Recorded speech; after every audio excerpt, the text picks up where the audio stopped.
আসসালামু আলাইকুম রহমতুল্লাহি বরকাতুহু।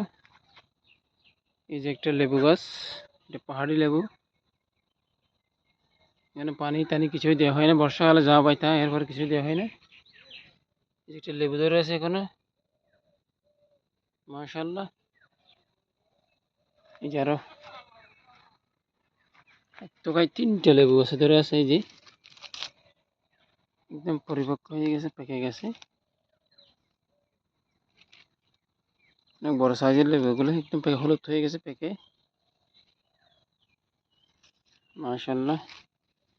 একটু ছোট একটু হলুদ হয়ে গেছে, একদম পেকে গেছে, পেকে পরিপক্ক হয়ে গেছে। পাহাড়ি লেবু। আসলে এই গাছটাতে এই শীতের দিনে পানি টানি কিছুই দেওয়া হয় না। গ্রীষ্মে আসলে তার অবস্থা খারাপ হয়ে যাবে। পাতাগুলো ভালো থাকে আলহামদুলিল্লাহ। এগুলো কলা বাগানের পাশে আছে লেবু গাছটা। বর্ষাকালে প্রচুর লেবু ধরে এখানে, বলার মতো না এগুলো।